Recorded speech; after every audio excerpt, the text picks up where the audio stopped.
Caros amigos, bem-vindos a mais um episódio de Hoje no Mundo Militar. Neste vídeo falaremos sobre o início de um debate interno na Suíça que visa reavaliar e repensar a política de neutralidade do país, um debate motivado pela terrível e cruel invasão russa da Ucrânia. E se ainda não está inscrito no canal, inscreva-se já e acione o sino das notificações para não perder nenhuma novidade. Em setembro de 1515, Francis I, recém-coroado rei da França, apoiado pela poderosa República de Veneza, enfrentou, nos campos de Melegnano, a apenas 16 quilômetros de Milão, uma poderosa força liderada pela Confederação Suíça, composta por aquela que era vista como a mais brava e poderosa infantaria da Europa. No entanto, para surpresa dos suíços, os franceses vinham reforçados com um poderoso aliado, os Landsknechts, mercenários germânicos cuja fama de excelentes combatentes rivalizava com a dos mercenários suíços. A batalha se estendeu por quase 2 dias, com os suíços sofrendo o dobro das baixas francesas, resultando na vitória do rei francês e na ocupação francesa de Milão. Como resultado dessa pesada derrota, no ano seguinte, em novembro de 1516, os 13 cantões suíços assinaram com a França e o Duque de Milão a Paz Perpétua, visto como o primeiro grande pacto de neutralidade assinado pela Suíça e que só foi momentaneamente quebrado 282 anos depois, quando a França invadiu o país. Em 1815, pouco antes da derrota final de Napoleão Bonaparte, as principais potências europeias concordaram, no Congresso de Viena, que a Suíça era e continuaria para sempre sendo um país neutro. E de fato, desde 1815, por quase 210 anos, e após 2 grandes e terríveis guerras mundiais que arrasaram a Europa, a Suíça manteve-se totalmente neutra, não aceitando se alinhar diretamente com nenhum país beligerante. E assim, à exceção de uma invasão francesa no final do século XVIII, a Suíça conseguiu se manter neutra durante 509 anos, algo que Vladimir Putin está ameaçando mudar agora.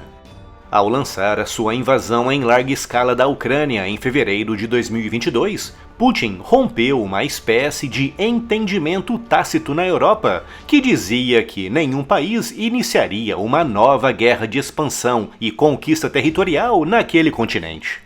Putin, ao lançar uma guerra de expansão e conquista territorial naquele continente, rompeu esse entendimento que, é importante ressaltar, era a base da neutralidade suíça no pós-Segunda Guerra Mundial. Ao contrário do que muitos pensam, a neutralidade suíça foi sempre se adaptando ao longo do tempo.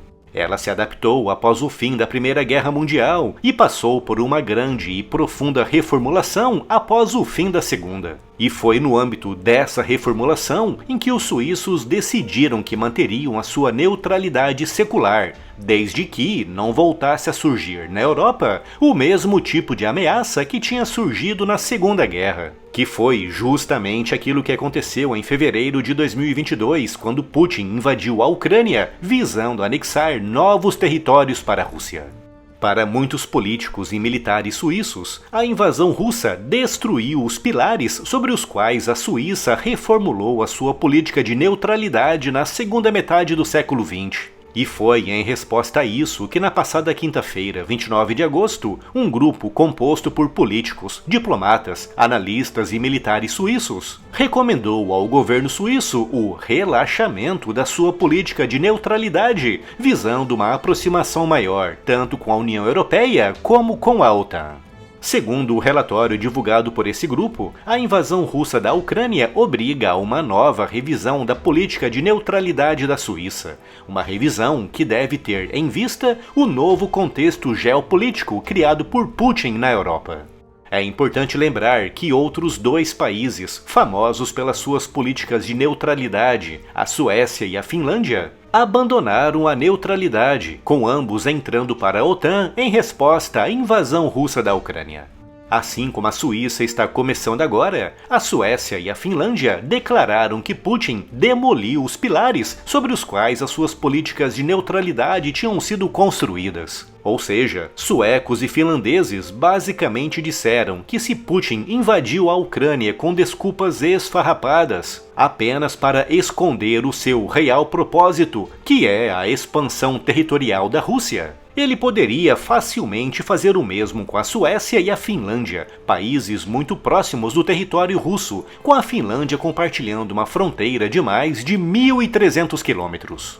Apesar da Suíça estar muito distante e de estar cercada por países membros da OTAN, os suíços se baseiam no mesmo temor que levou suecos e finlandeses a abandonarem as suas políticas de neutralidade, com a primeira medida prática nesse sentido, defendida por esse grupo suíço, envolvendo o levantamento da suspensão da venda de armas.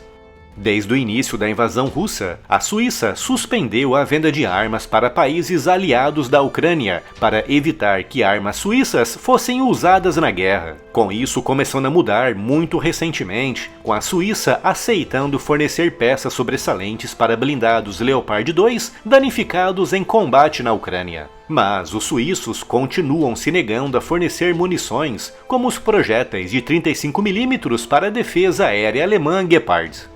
O grupo de especialistas suíços deixou claro que a política suíça de neutralidade não deve ser simplesmente abandonada, mas deve sim ser adaptada, assim como foi após a Segunda Guerra Mundial e que permitiu aos suíços permanecerem neutros durante toda a Guerra Fria. No entanto, para esse grupo suíço, o contexto geopolítico atual é muito pior e muito mais grave do que foi nos tempos da Guerra Fria. E por isso é necessário e urgente que a neutralidade suíça seja revisada e reformulada. Um processo que, para muitas fontes, resultará em um inevitável relaxamento ou abandono parcial de uma política de neutralidade que vigora há mais de 500 anos. E tudo isso por causa do expansionismo de Vladimir Putin.